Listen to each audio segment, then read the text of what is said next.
Alors salut Joseph, comment tu vas? Ça va très bien et toi? Impeccable, impeccable. Je suis content de te recevoir sur la chaîne, ça fait plaisir. De même, content d'être là.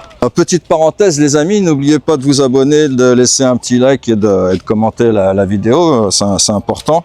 Alors dis-moi Joseph, t'es arrivé en Thaïlande depuis quand là? Là, ça fait une semaine seulement. D'accord, ok. Je suis arrivé à Bangkok et après je suis venu voir mon pote GG là. Ok, c'est pas ta première fois en Thaïlande je crois? Non, j'ai déjà passé en tout 6 mois. Mais honnêtement, j'ai pas beaucoup voyagé. Je suis surtout resté à Koh Chang et à Chiang Mai. Enfin à Pai. Et pourquoi alors la Thaïlande? Bah du coup, moi je fais des vlogs de voyage. J'ai commencé l'année dernière par la Colombie. J'ai passé 6 mois en Colombie. Là, je viens de faire le Maroc pendant 2 mois. Et j'avais vraiment envie de retourner en Thaïlande. Ça faisait genre 8 ans que j'étais pas venu en Thaïlande. Et j'adore la Thaïlande. C'est un pays incroyable et ça me manquait vraiment. Donc voilà. Ok, super. Et donc, t'as une chaîne YouTube, c'est ça? Tu fais du vlogging? Ouais, c'est ça. Je fais du vlogging assez authentique. En fait, je vais dans les rues, je parle aux gens, je goûte des trucs, je fais un peu tout et n'importe quoi. Je parle de la culture.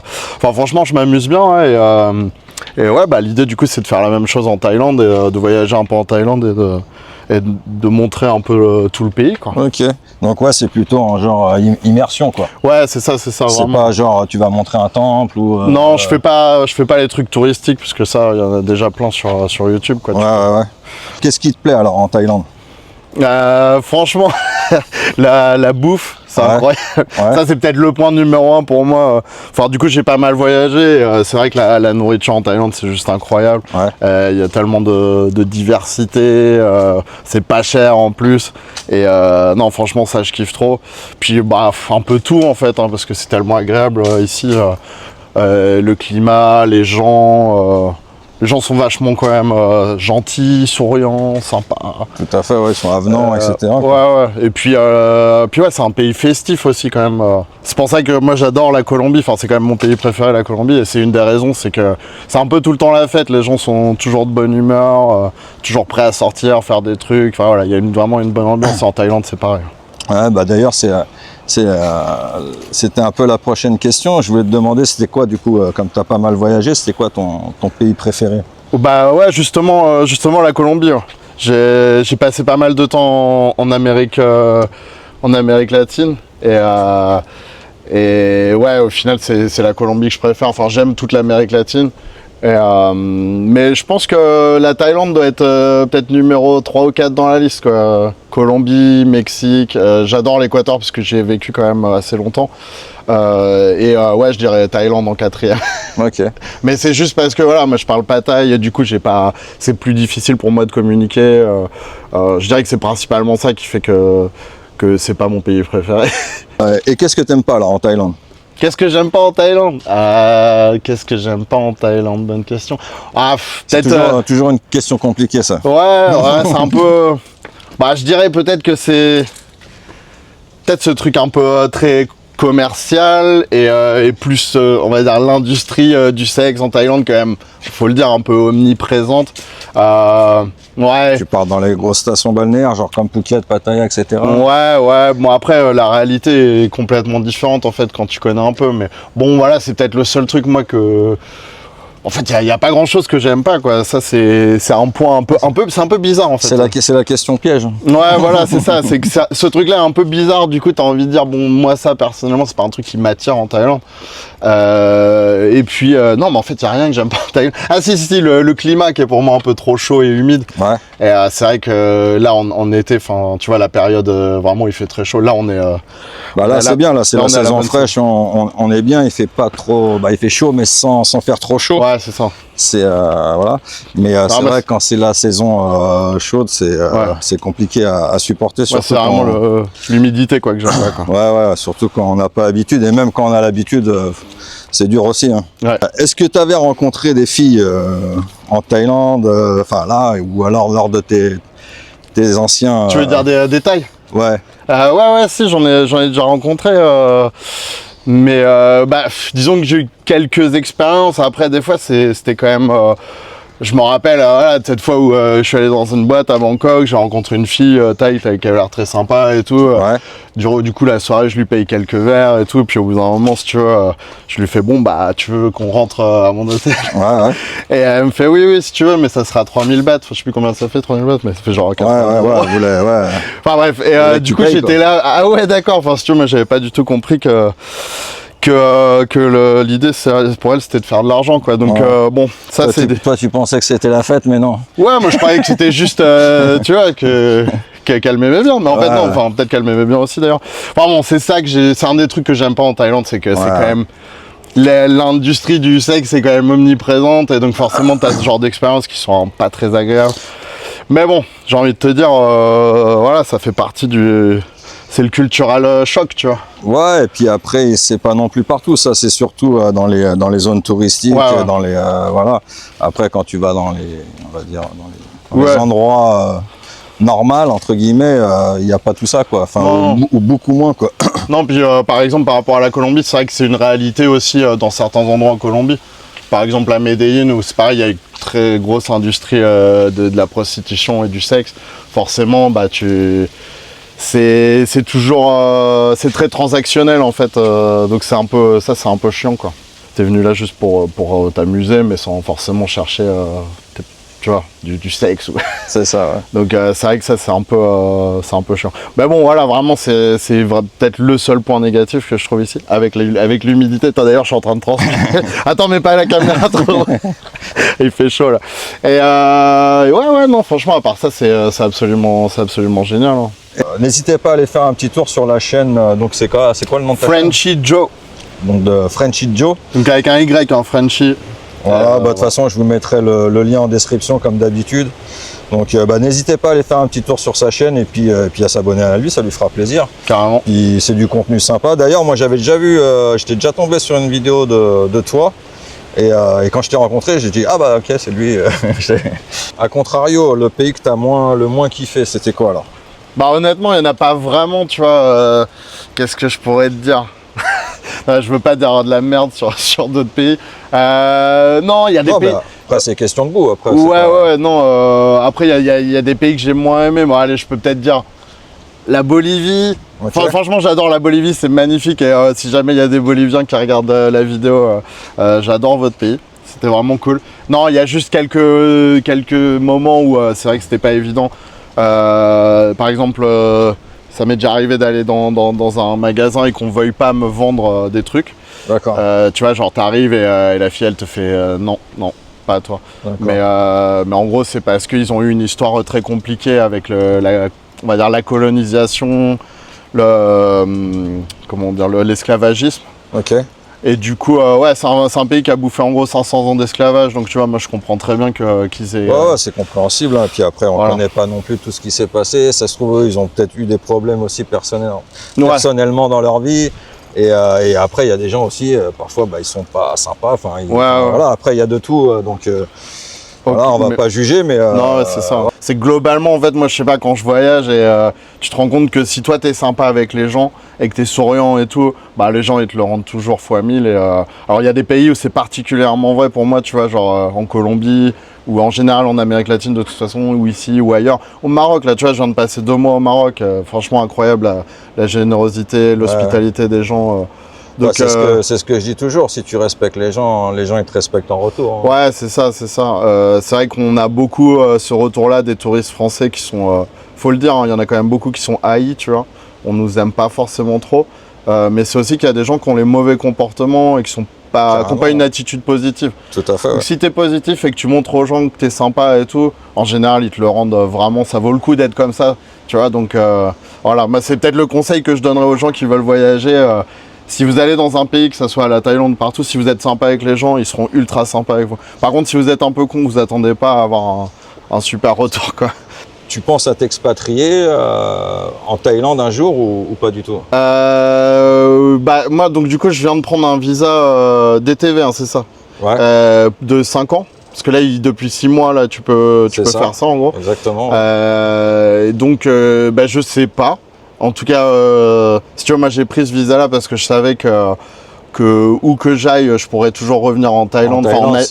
disons qu'en voyageant en Asie, voilà, la Thaïlande c'est central, c'est un super pays et tout, donc ça te fait une base, on va dire, la ouais, Thaïlande. voilà, Ok. voilà. Et de toute façon, moi j'ai tout lâché en France, en fait, là j'ai plus rien, j'ai juste un Airbnb que je loue, ce qui me permet de, comment dire, Avoir des revenus. Voilà, c'est ça, pour avoir un peu de revenus pour voyager quand même. Mais j'ai pas, là j'ai pas l'idée de revenir en France sous peu, tu vois. Je pense pas, je pense pas revenir tout de suite. Ah, mais je te comprends, je te comprends tout à fait. Et puis je pense que tu as fait le bon choix parce que c'est compliqué la France. Ouais, Et en plus, par rapport avec ton activité de youtubeur, c'est. Ah, voilà, de toute façon, moi, c'est allé de pair avec. Voilà, ouais. C'était cohérent avec ce que je veux faire, si tu veux. Donc, Alors comment tu as fait pour obtenir ton DTV et où est-ce que tu l'as appliqué? ouais, alors du coup, moi je l'ai fait quand j'étais en France, là, avant de partir définitivement. J'ai fait la demande en France et les conditions. Moi j'ai fait un peu le con parce qu'en fait j'ai demandé. Il y a deux options en fait. Soit tu dis que tu es digital nomade et là du coup faut produire des justificatifs. Soit tu dis que tu veux apprendre le Muay Thai, la boxe Thai ou la cuisine Thai. Et là en gros c'est très facile. Tu as juste à montrer que tu as réservé un cours, je sais pas, j'imagine d'une semaine ou d'un mois. Enfin bon, ça coûte pas très cher. Mais voilà, moi j'ai choisi l'option 1 du coup de dire que j'étais digital nomade. Du coup ils m'ont demandé des justificatifs. Enfin ouais, j'ai failli pas l'avoir. Et le truc c'est que c'est quand même 350 € la demande de visa. Donc du coup si tu l'as pas, tu perds 350 €, il faut refaire la demande. Donc si j'avais quelque chose à refaire là-dessus, je demanderais plutôt de dire que je vais en Thaïlande pour apprendre le Muay Thai, tu vois, comme ça au moins ils te le donnent forcément, quoi. Toi tu conseillerais ça de le faire via Muay Thai, c'est plus simple. Ouais, Muay Thai ou cours de cuisine, si vous êtes digital nomade et que vous pouvez facilement produire des justificatifs, vous pouvez faire ça, mais honnêtement vous emmerdez peut-être pas. Et ouais, l'autre truc c'est qu'ils te demandent quand même d'avoir 14 000 € sur un compte, quoi. D'accord. Et là tu l'as eu, tu l'as depuis combien de temps ton visa là? Je l'ai eu, je l'ai eu un mois ou 2 semaines avant de partir. Et là je viens d'arriver, je te dis ouais, ça fait une semaine que je suis en Thaïlande en gros. Donc, D'accord. Et parce que en fait le DTV visa en fait c'est 180 jours, donc au bout de 180 jours, ouais, tu es soit obligé de sortir du pays ou soit obligé de faire une demande, une extension. Est-ce que tu sais comment que ça se passe au niveau des extensions ou tu sais pas encore? Alors j'ai pas trop checké parce que moi je savais que j'allais sortir régulièrement, donc j'ai pas regardé. Donc techniquement moi je peux rester 5 ans si je veux non-stop en Thaïlande, mais tous les 6 mois il faudra que je repaye ou à moins que je sorte, mais vu que c'est ce que je vais faire. Quel conseil tu donnerais à quelqu'un qui viendra en Thaïlande pour la première fois? Un petit tips comme ça, un alors, truc, déjà, allez pas manger dans les trucs trop commerciaux, les trucs pour touristes et tout. Franchement, la meilleure des bouffes, en général, c'est la moins chère en Thaïlande. Les petits spots dans la rue, les gens qui mettent leur table, ce genre de petits restos là. La street food, quoi. Ouais, la street food, franchement, c'est juste incroyable. Et c'est pas cher du tout. Genre, tu peux manger pour 1 €, 2 €, 3 €, t'as des trucs incroyables. Donc ça, c'est le premier conseil. Parce Il y a pas mal de personnes qui ont peur au niveau hygiène, ont peur d'être malades. Mais franchement, c'est propre. Après, voilà, vous aurez peut-être une petite diarrhée, ça je vais pas. Mais disons que. Une petite tourista normale. Non, mais je veux dire, forcément. Mais c'est normal, c'est le changement de nourriture. Ouais, etc. donc c'est pas forcément. Mais ça veut pas dire que c'est ça. Quand même, tu vois qu'ils sont quand même. C'est très propre en fait. Enfin, il y a pas de problème. Moi, je vais toujours manger dans ces trucs-là. D'ailleurs, en Amérique latine aussi, hein. Même partout dans le monde, et j'ai jamais eu de problème. Donc ça, premier conseil. Deuxième conseil, il faut faire attention avec les filles, comme ce dont je te parlais tout à l'heure, parce que tu sais jamais. Et vu que pas partir avec la fille et qu'à la fin de la soirée, elle te demande des thunes, quoi. Ouais, voilà. Parce qu'il y en a qui font comme ça. Toi, tu as eu de la chance que, en fait, elle t'a prévenu quand même avant, c'est ça? Ouais. Et il y en a d'autres, en fait, elles partent avec toi et en fait, quand tu as fini ton affaire, elle dit ah bah tiens, faut que tu me donnes tant, tu vois. Ouais, voilà. Ou aussi des filles qui peuvent facilement vous manipuler. Ouais. Enfin, on en a parlé un peu avec les gars d'ici l'autre jour. C'est vrai que c'est des histoires. Il y a beaucoup d'histoires comme ça en fait, de trucs de sponsors, ou juste des gens des filles qui te manipulent, quoi. Et c'est vrai que là, elle est. Elles font genre, tu veux dire, elles font genre qu'elles sont amoureuses de toi, mais en fait, elles ont plusieurs gars. Disons que c'est une façon facile de faire de l'argent, quoi. Voilà. Donc ouais, faut faire vraiment attention à ça. Faut pas être trop faible sentimentalement, quoi. Faut pas se laisser avoir, tout simplement, quoi. Tout à fait. Moi, je dis toujours, de toute façon, quand vous venez en vacances, évitez de tomber amoureux, quoi. C'est un peu ça, ouais. Ah, En c'est gros, ça. pour résumer. Ouais. Et malheureusement, mais il y en a pas mal qui tombent dans le panneau, qui viennent pour 2-3 semaines, ils tombent sur une fille sympa, machin, et puis ils tombent vite amoureux, et c'est là que ça peut être le piège peut se refermer, quoi. Après, faut pas généraliser, voilà, ça c'est pas, oui. toutes les tailles sont pas comme ça, c'est pas du tout le cas. Bien sûr. Mais bon, il y a quand même, c'est clairement là, et il faut faire attention. Et ça vaut aussi le coup partout hein, dans le monde. C'est vrai aussi, mais c'est particulièrement vrai en Thaïlande. Et quelque chose à ne pas faire en Thaïlande. Quelque chose à pas faire en Thaïlande. Une erreur ou... Bah peut-être, ouais, je dirais en général, même comme partout, en fait, se comporter mal avec les gens, manquer de respect aux gens. Être respectueux. Voilà, c'est vrai que c'est... En fait, c'est facile, hein, si t'es sympa et tout, et que tu manques pas de respect aux gens, les gens sont super sympas, quoi. C'est que tu commences à... Par exemple, à être bourré et à faire n'importe quoi, comme certains sont capables de le faire. Là, voilà, tu peux vite t'attirer des soucis. Oh, aussi, un truc à pas faire en Thaïlande, hein, maintenant. Prendre un scoot sans être assuré, sans casque, et voilà. Par exemple, là, moi, tu vois... Sans permis. Voilà, moi, j'ai pas mon permis international sur moi, j'attends qu'on me l'envoie, là, de France. Là, je prends pas le scoot, tu vois. Ouais, t'as raison. En plus, il y a l'alternative des Grab et des Bolt. Voilà, ça coûte tellement pas cher que ça vaut pas le coup de prendre des risques. C'est ça, voilà. Moi je préfère payer un peu plus et prendre un taxi scoot, voilà. Parce que là, je sais que si j'ai un accident en Thaïlande, vu que j'ai pas mon permis international, je serais pas assuré. Là, tu ruines ta vie. Hein. Et l'avantage de ça, c'est que même si tu fais une petite soirée un petit peu arrosée ou quoi, au moins. T'es tranquille. T'es tranquille, t'as pas. Alors que vraiment, tu peux avoir de gros problèmes si t'as jamais été un accident. Imaginons que tu tues quelqu'un, ce qui est vraiment le pire qui puisse arriver, ou que tu blesses quelqu'un gravement, bah là, t'es vraiment dans la merde. Ah ouais, non, là, c'est. Puis là, t'as la police et tout, ici, ils rigolent pas du tout, quoi. Ah ouais, non. Qu'est-ce que t'as prévu un petit peu pour tes prochaines vidéos en Thaïlande? Bah écoute, du coup, vu que je vais avoir vraiment le temps de filmer en Thaïlande, j'ai vraiment envie de montrer en profondeur comment est la culture thaï, essayer de parler avec le plus de gens possible et de montrer le plus d'endroits possible. Après, je sais pas si j'irai dans tous les endroits, genre les trucs très touristiques, genre Phuket et tout. J'irai bien à Pattaya quand même parce que pour montrer la réalité de Pattaya, enfin en tout cas ce que je peux en voir. Donc je pense que ouais, au moins déjà les grandes villes, Bangkok, Chiang Mai, Pattaya, et puis après on verra. Hein. Moi vraiment je fais tout en impro, donc... Au feeling. Ouais, tu vois, c'est aussi en rencontrant des gens qui me parlent, qui me disent « Ah, mais il faut que tu ailles là-bas, parce que c'est trop bien, machin, pour... » Voilà, donc on verra bien, mais en tout cas, j'ai hâte de vous montrer ces différents aspects de la Thaïlande. Bah écoute, je suis sûr que mes abonnés seront contents d'aller voir ton contenu, et puis j'espère que ça leur plaira. N'hésitez pas à donner de la force à Joseph. N'hésitez pas les amis, si vous souhaitez avoir un entretien personnalisé avec moi, contactez-moi par Instagram ou par email. Et puis je te dis merci beaucoup Joseph pour cette petite vidéo. Et on se revoit très vite pour une prochaine vidéo les amis. Allez, ciao, bye bye. Hasta luego.